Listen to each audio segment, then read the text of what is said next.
RDC est une et indivisible. De la population de Tonon, c'est qu'il faut tout arrêter pour faire face à cette situation.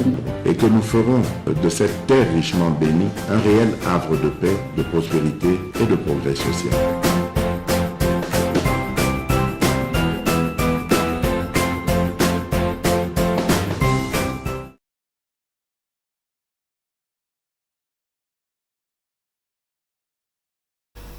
Nous bâtirons un pays plus beau qu'avant, dans l'amour, dans la détermination, si et seulement si nous travaillons pour le Congo. L'homme naît, grandit, évolue, se réalise au sein d'une société qui l'enrichit et qui doit aussi enrichir. Hors de cette idée, hors de cette logique, il n'y a point d'homme. Nous devons travailler pour la société, donner le meilleur de nous-mêmes pour la société, nous battre pour le développement de la République démocratique du Congo. C'est ainsi que nous bâtirons un pays plus beau qu'avant. Vous nous suivez partout à travers le monde. Je présente cette émission à Kinshasa, capitale de la République démocratique du Congo, mais vous nous suivez à Mazangungu, vous nous suivez à Matadi Kibala, vous nous suivez à Kisangani, Boyoma Singa, vous nous suivez na Rwanda, vous nous suivez na Bujumbura, vous nous suivez na Kigali, vous nous suivez partout. Et nous, on est là pour servir la République. Alors écoutez, le principe est connu. Ceux qui osent aller abonner, nous vous demandons le quoi le bosso, qui n'est qu'à s'abonner. Qui est place, bah comme pour s'abonner, wana, partager le lien, commenter, liker, mais surtout au second mon côté, donnez-nous aussi la force. C'est nga la bande comme sous ba yebazape abonner te ba s'abonner nde bongo tuko otambola malam. Waouh, l'actualité est très compliquée bande konangai na mikolo muke oyo toleki makambo eza moi mingi. Moïse Katumbi à la recherche ya Bibembe à Zuite tomoni par exemple voilà yena ba Fayulu Fayulu asala ba marche awa ya ndenge na ndenge na tigela ko mona yake ndeko loka bi mbongo eza eloko muko en fait bato bazo tekaka hein milimu na bango sans qu'on se gêne hein à la recherche de Bibembe ça fait bomaki moko na monoko na plateau et simbite confusion là maintenant baza les recherches nde mission Katumba longoela ke katanga yeli awa yango wana confusion na troisième émission na kosala bino émission moko na ba détail ba lema na zui mais na tchemino ka moi flash yewan leader ba Fayulu Sima les autres à la recherche à Bibembe bagene hôpital ba moni le côté bagobi sabana bandeko ya basi wana na tato ba chelo kona kingo marche kolobina konini mobimba ba o wana ezali pasi na mawo bandeko nanga to kobeta pe lisolo na émission ya lelo mboko yeba na moni ba bimisi il y a une vidéo moko comme virale les gens partagent oh bazola kisa bandeko moko na ba machette mais pour MKB c'est la vérité. Il a contextualisé vidéo. Je vous ai toujours dit ici, lorsqu'on quitte les contextes, nous tombons dans le prétexte. Et c'est le cas sous examen. Parce que lorsque vous regardez, vidéo n'est pas mon colonie. Vidéo, je crois que époque Rwandais et Bimaka. Or Rwandais Boyena Boy. Alors, ezana bande komoko babimaka na ba makamboya batambole netu na ba machette. Là je ne sais pas tokola kisangwa wa tokolongola ngo pona na ko kaniseki bande ko bako boya yango. YouTube ezala kapé ko linga ko la kisabilo ko ande mais sinon pas on doit l'examiner intégralité à vidéo wana. Bande ko wana soi-disant l'époque, qui a force du progrès. Je me souviens même que bakangaka soki boyokaka ke bakangaka Gilles Mouniéré ayokanaka lisusu te mikolo c'était na époque wana o batelema babimisa bango baloba tout ça c'était na temps wana kobimisa maintenant vidéo lelo kopesa ngo contexte on dirait na marche oyo ya opposition oyo esalamaki nde bato wana babimi ça eza manipulation parce que déjà à l'époque tu te condamnes ki yango en fait bandeko babimaki na contexte oyo ezalaki ke à l'époque babandaki kolobela makambo ya ba Rwandais comme les Rwandais bazokata bandeko na biso à l'est na ba machette bango pe babimaki po bakata ba Rwandais baza awo.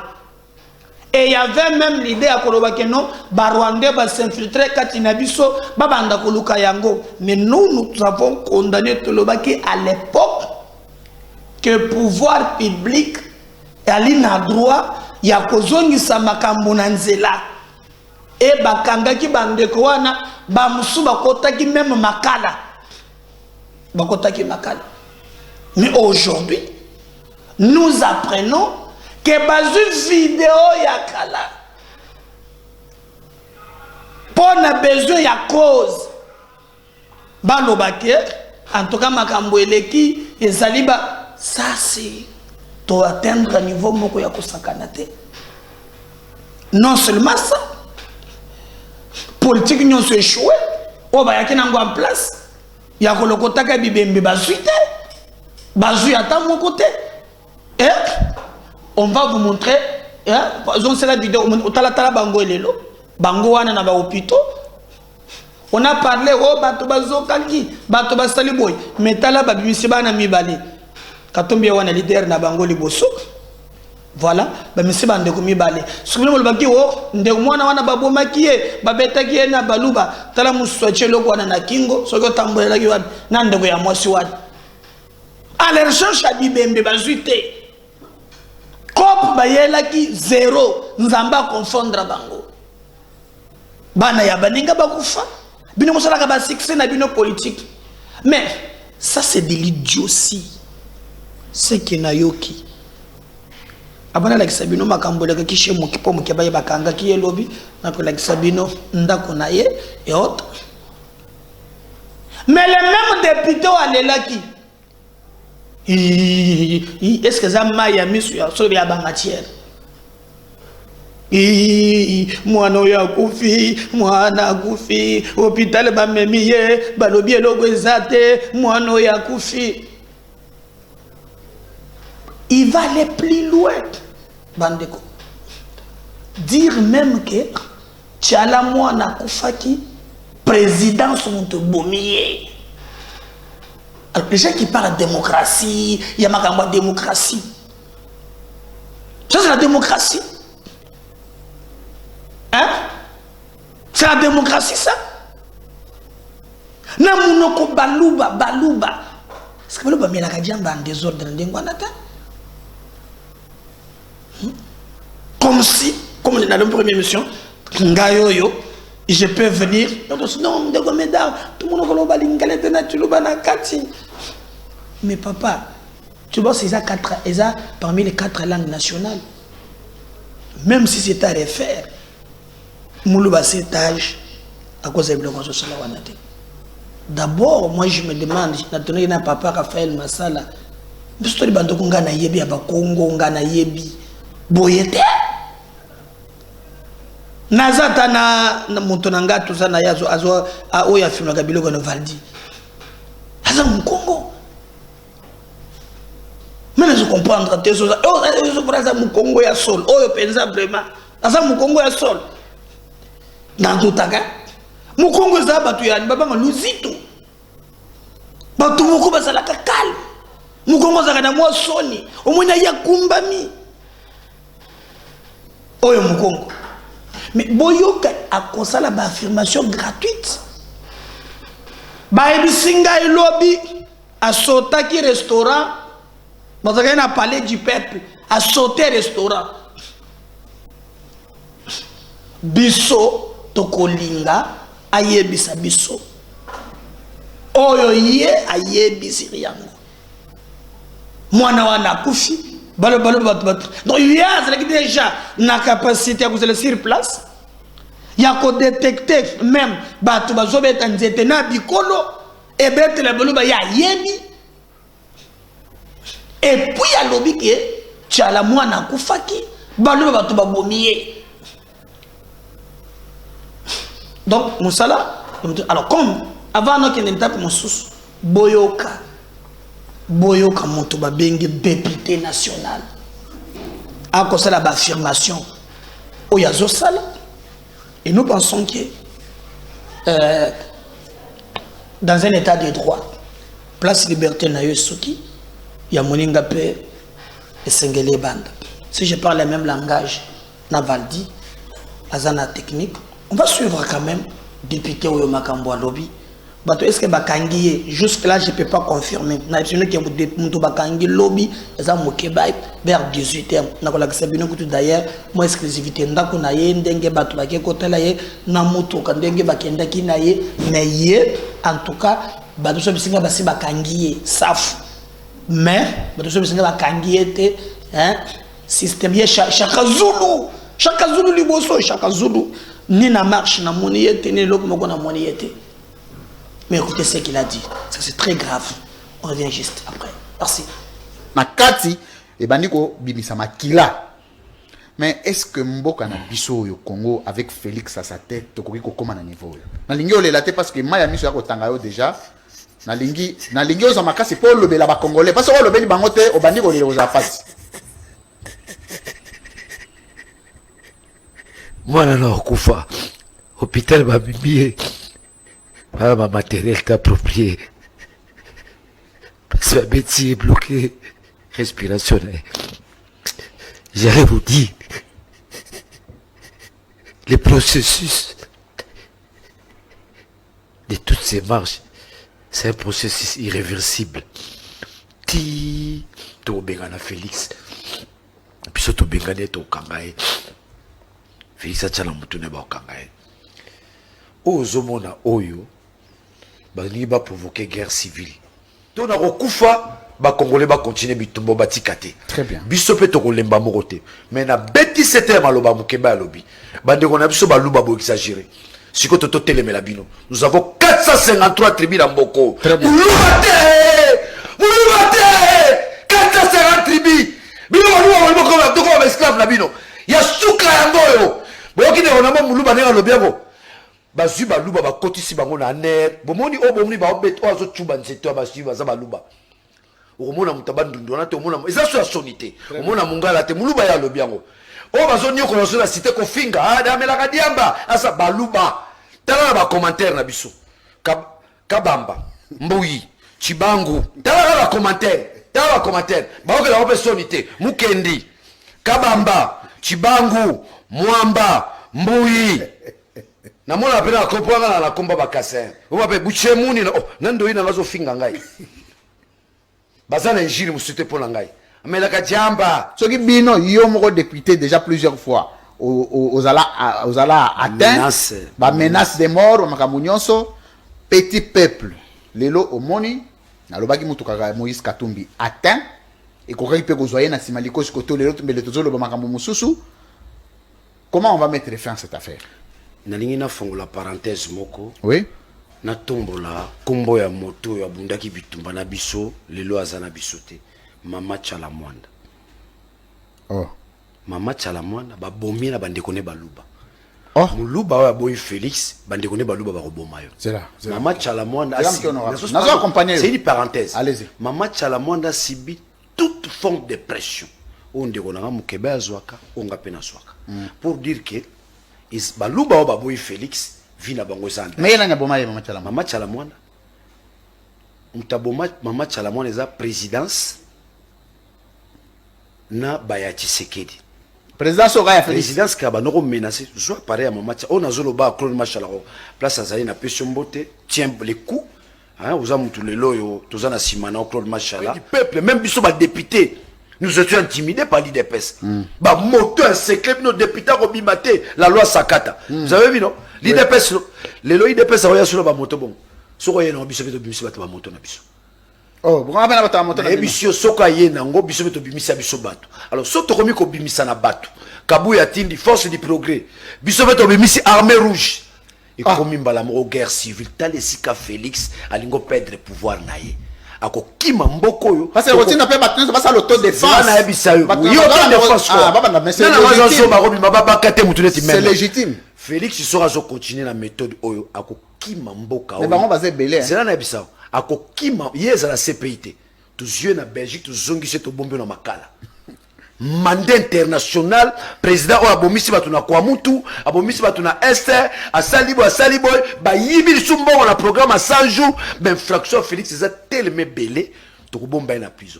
O azo sala, Félix est incapable d'organiser les élections. Ba lingi ba créer diversion. O mobule za na Kinshasa, o na kwa mutu, na nini, mo to que les élections ezate. Biso tozo zelaye na date butoir. Élection ezate honorable. Ce que ezate to bengani bango. Mais on a la force du progrès. La force du progrès va continuer à service. Ce que l'élection est, qui pourrait croire Mobutu allait tomber? Bah service aux à Mobutu. Qui pourrait croire ça? Qui pourrait croire Kabila pourrait tomber? Qui pourrait croire? Tu sais, Nana Salo révélation. Oui. Dans 4 ans, tu ne peux pas former un officier supérieur. Dans 4 ans, tu ne peux pas former un chef de bureau dans l'administration. Dans 4 ans. Donc Félix, pouvoir à Zosala, ils ont un missisate. Et ça la mississate. Comment c'est ça, mississate? Il n'y a pas ce exemple. Dans 4 ans, s'il est pas administratif, dans 4 ans, tu ne peux pas former un chef de bureau. Dans 4 ans, tu ne peux pas former un officier supérieur, comme général, par exemple. Parce que il faut balayer qui est normal. Tant que Félix a eu pouvoir, armée Zalaki, tant que il faut balayer Bayango. Félix a se servi dans 1-23 comme armée. Ah! Mais oui. Papa. Comment ça? Na biso tonto kundula sikote na ba di polo melingo bima tonto yeba oh toi l'équipe président soukeza Kabila oh toi lingo za la président yebisa biso di polo mino zali wapi na Félix atanga na marketing na Belgique tozo ke de Belgique na la mokebai ba roka soni tozo ke de Belgique type sa tanga na tomoni secrétaire académique donc on est là pour vérifier mais bon pour na mamu susu pour les alukuta mboko bele bakamba ona lukuta kadio.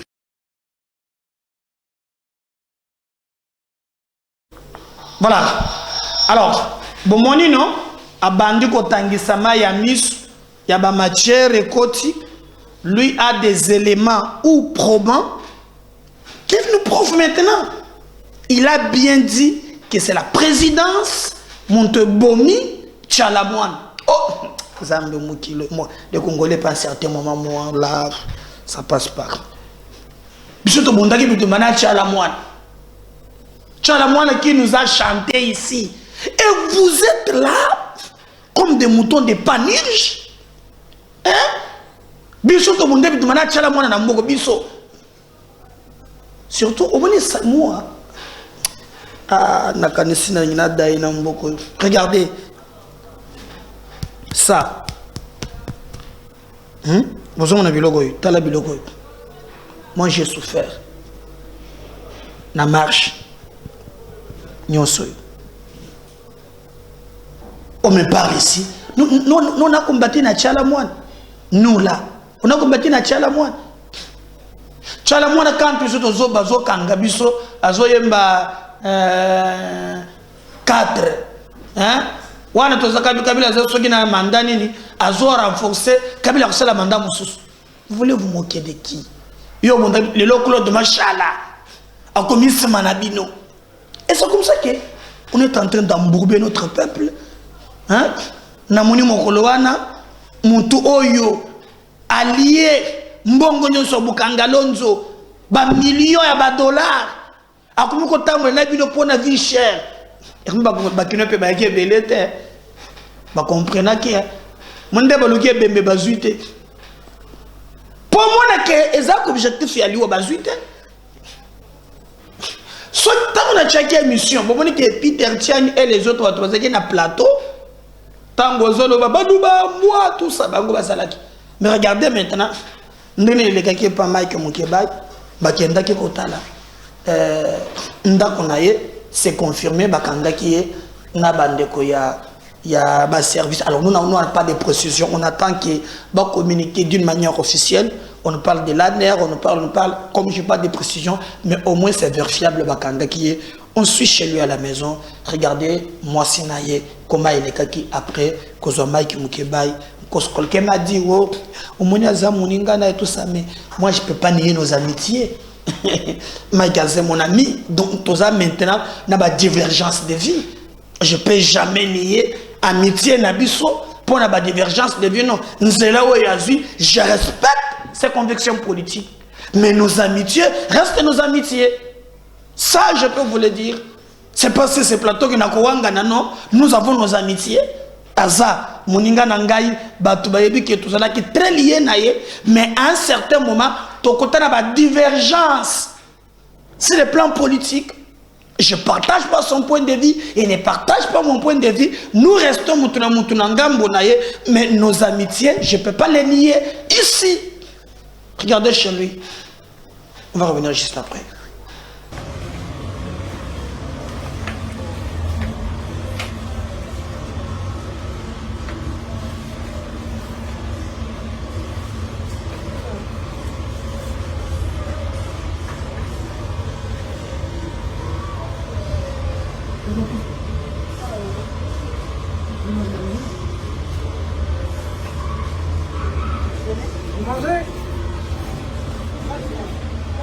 Bon, ça va, je vais te faire le câble là-bas. Regardez où? Ça va? À tout à l'heure, mesdames.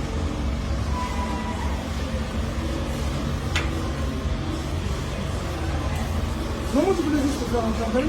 Merci. Et puis, j'ai à dire de l'autre côté parce que je dois parler. Courage, maman. Courage, maman. Voilà, comme vous avez appris dans le réseau, comme on l'a dit, l'honorable Mike Mukebai a été enlevé aujourd'hui. Aujourd'hui, c'est dimanche. Enlevé par des personnes cagoulées, venues avec une Jeep blanche dehors ici. On a été alerté. On l'a enlevé, on l'a cagoulé, on l'a mis dans la Jeep, manu militari, avec la violence. Les voisins étaient même en train de crier. On l'a emmené à une destination inconnue. Voilà. On est descendu sur place. Nous, on est des journalistes, vous savez, très engagés d'ailleurs, pour vérifier l'information que vous avez suivie dans les médias. Et les voisins nous avaient alertés, nous ont envoyé des vidéos et on vient d'arriver ici à la résidence de l'honorable Mukebai. Il est bel et bien enlevé. Ce qui fait mal, et ce que je déplore, et ça c'est mon édito, c'est que en plein état de droit, on ne peut pas, un jour, dimanche, 18h passées, enlever un député. Mike Mukebai n'est ni un voleur, ni un criminel, sa résidence est connue, un député provincial, il y a 16 immunités, on pouvait juste venir déposer ici à convocation où il y a un mandat, présenter, le laisser présenter ou le prendre logiquement de les us et coutumes, que de faire ce que nous avons décrié hier sous le régime Kabila, devant sa femme et ses enfants, un père de famille, le prendre, l'emmener comme ça, jusqu'à maintenant à une destination inconnue, c'est des choses à condamner. On ne peut pas semer la terreur et la peur. Étienne Tshisekedi disait toujours chasser la peur.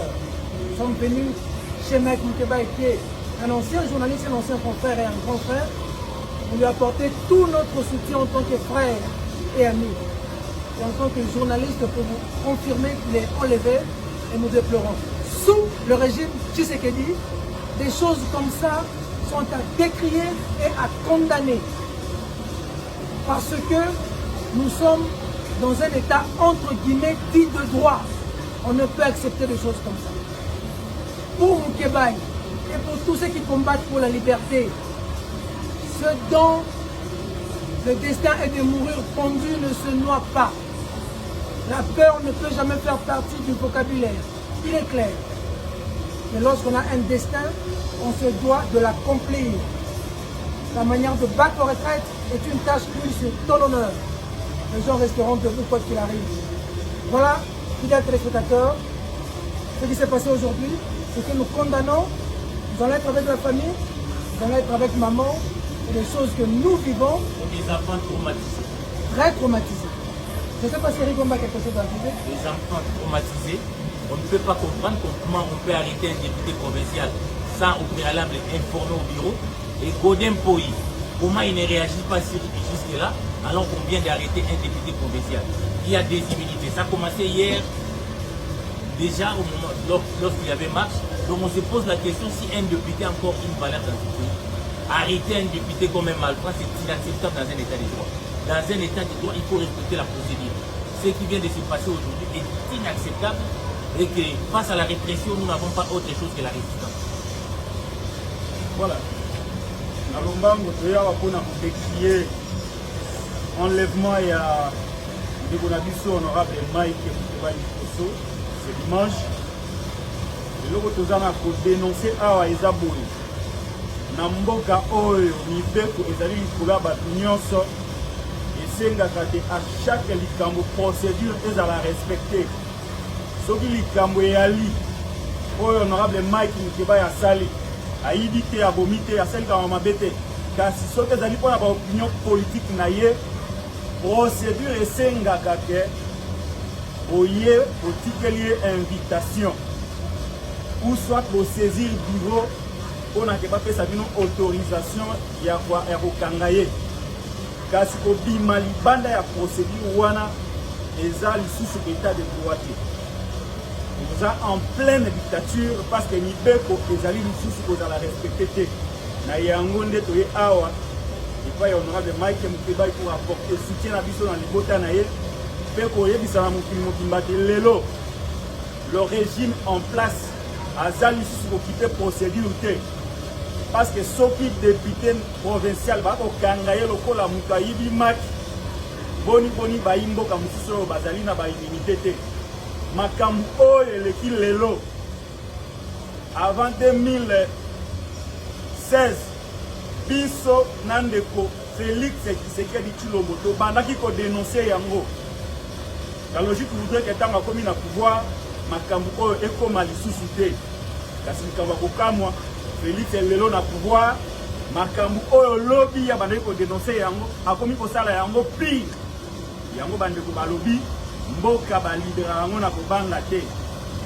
Enlèvement ya honorable Mike Muteba ebangisa mutu te kasi eloko toa kosenga libération immédiate ya ndeko ou soit va transférer devant son juge naturel. Merci. Merci. Et nous avons bâti ces années que pour une bande les enfants en privé vont sont très traumatisés. C'est pas la première. Parce que quand on dit papa, certains éléments vont organiser par la arme. C'est qu'on apprend de traumatiser plus maintenant avant papa. Donc c'est comme Peter a dit, plusieurs informations va journaliser bien surtout. Mais c'est qu'on a fait comme ça, nous avons une vérification. Mais si la domicile est, tout le monde est madame, mais c'est qu'on a appris en privé, venant des enfants, je pense que ces enfants sont complètement traumatisés. D'abord, l'heure à laquelle on va cambier, et puis d'après certaines indiscrétions, les gens, on va cambier, si Jackie, Zinga, le Pamonaï, depuis les matins, depuis la journée. Mais ceux qui parlent de procédure, qui a Zinga depuis la journée, il fallait pas respecter la procédure d'arrestation. Mais pourquoi on a au-delà de 18 heures pour l'arrêter pour aller 18 heures? C'est comme on a dit que c'est quand même un député, il a ses immunités avec lui, il fallait quand même pas respecter procédure Rwanda, et il fallait pas être à la gauche-droite, soit pas se faire l'Assemblée provinciale, soit pas juge naturel naïe, au lieu que il y a un véhicule, un véhicule de couleur, je crois, l'encrisère, il y a Pembe, avec des agents à transporter et va mener dans une destination inconnue. Et comme journaliste des informations, c'est un peu ça. Merci beaucoup. Voilà, je pense qu'on a boyoki, mais j'ai quelques images au balakisa kingandengeneni bayeko zoyer. Vous allez voir, on peut commenter juste ça, bako illustrer yango na Valdi kuna. Botala binomoko, il n'y a pas, voilà, bazolo bakeye wana ndenge bayeko zoyer. Il paraît 10 points de mon kenda qui n'a eu l'entrésère ya pembe wana. Si c'est vrai, on va vérifier vraiment pour topé sabino info. Alors, comme na demanda qui bolanda qui oyazole la zotangisa kama ya misu ya lukuta mission katumbi apesa yango ya kolokota ka bibembe ba échoué. Regardez l'enfant au balobaki kakufi yewana zana bomoy. C'est le ministre de l'Intérieur, monsieur Epiter Kazadi. Moto akenda ke kotala yena ba boti na ye. Vous voyez, moto akenda kotala yena ba boti na ye. Le reste au besoin de la manipulation. En fait, l'objectif oyo katumbi alongola ki katanga ko yaza ko lokota bibembe Alex na France 24 mais yemo kwa kimi lokola epo ekimele yango ko kamwa na ko yana 3e émission le no sala 3 numéro bolanda nyonso boko mona keza pasina mawa pasina mawa côté musozo kima hein mais moi na kufite o bazola wa mission chaud tala mwana yi Aïzaga au la politique, au sein d'amour proprement. Au sein d'amour, la violence. Naïvi, Baroya. Je suis déjà au courant parce que je vais contacter. Baro, Batinda qui va tourner là.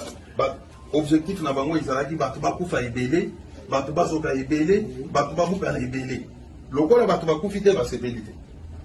Moi, j'ai suivi un député national à ce moment là. Moi, je suis vivant. Azolela na télévision azoba mona na kufi nini Aïzaga au la politique au sein d'amour proprement au sein d'amour la violence Naïvi Baroya je suis déjà au courant parce que je vais contacter Baro Batinda qui va tourner là objectif na bango ezalaki bato bakufa ebele bato bazoka ebele bato babuka ebele lokola bato bakufi te basepeli te.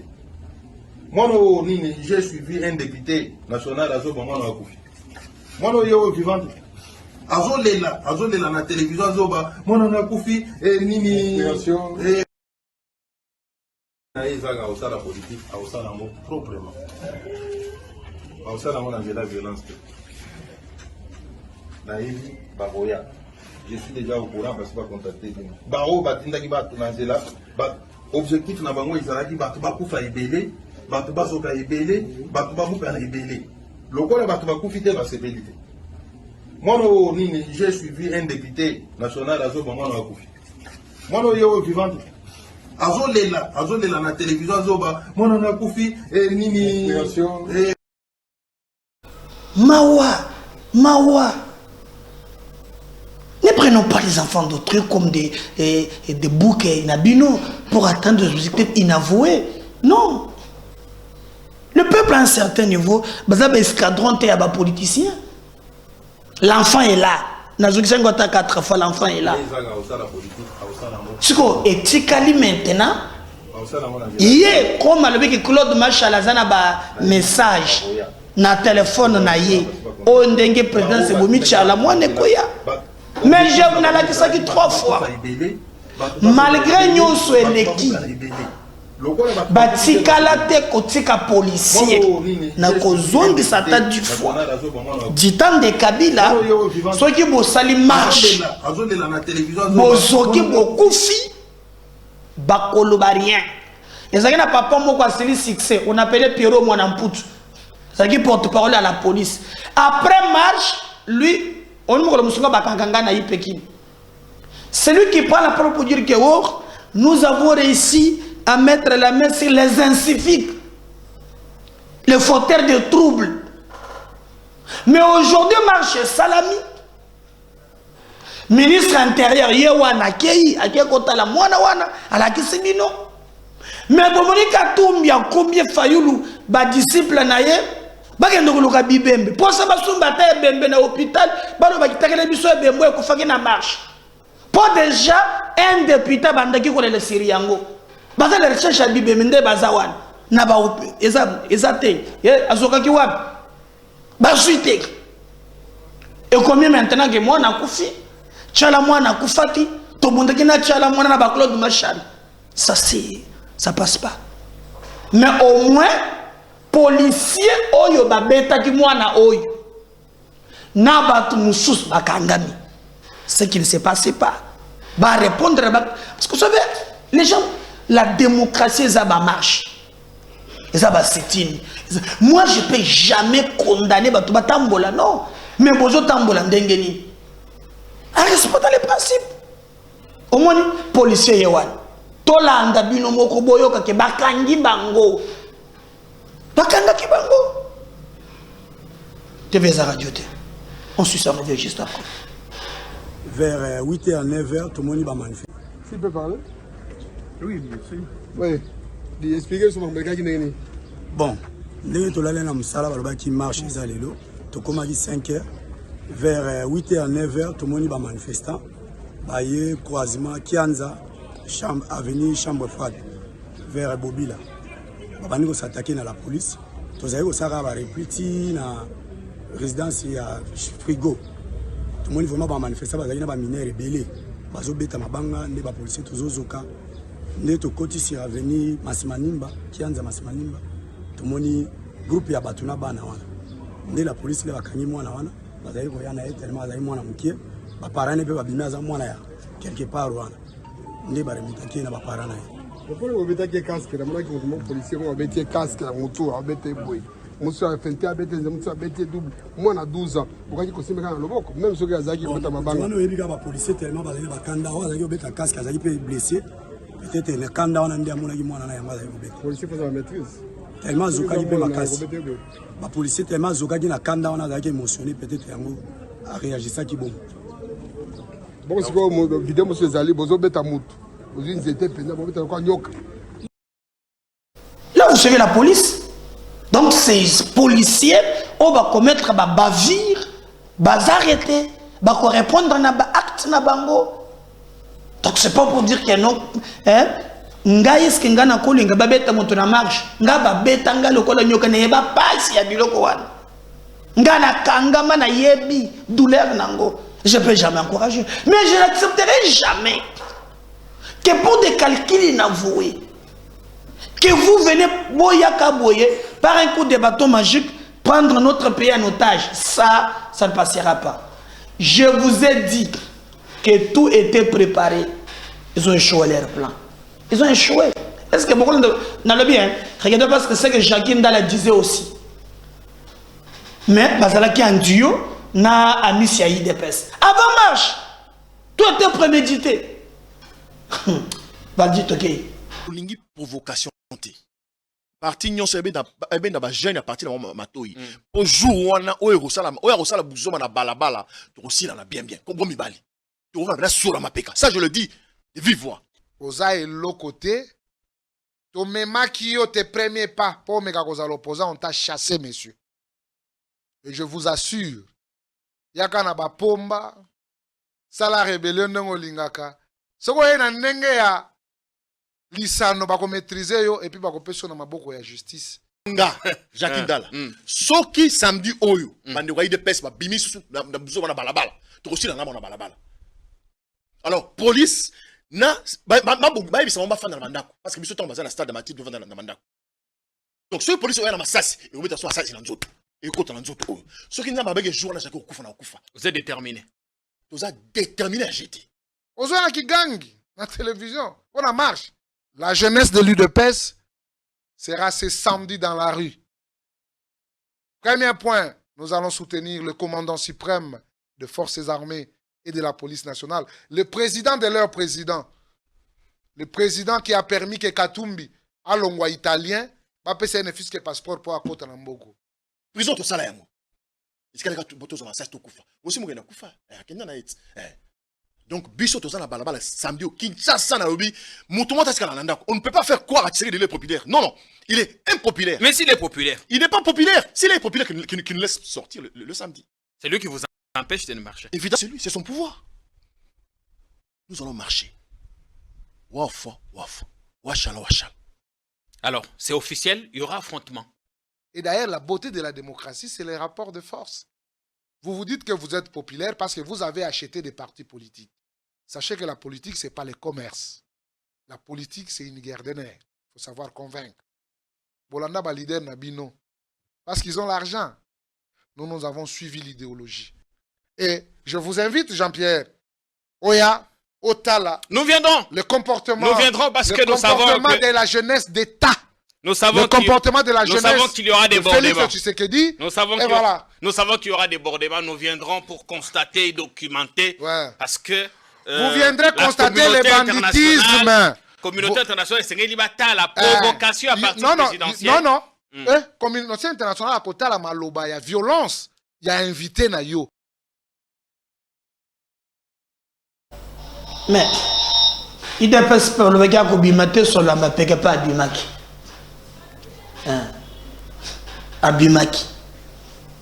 Abimaki. Mon colo wana bofo ah il dépasse bima talamba Abimaki bangoyo.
Merci.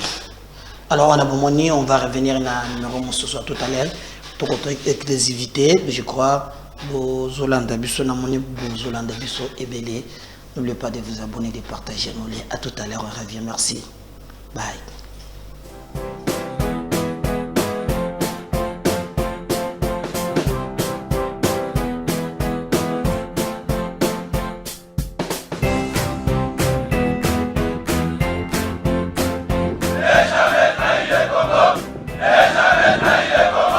La RDC est une et indivisible. De la population et de tout le monde, c'est qu'il faut tout arrêter pour faire face à cette situation. Et que nous ferons de cette terre richement bénie un réel havre de paix, de prospérité et de progrès social.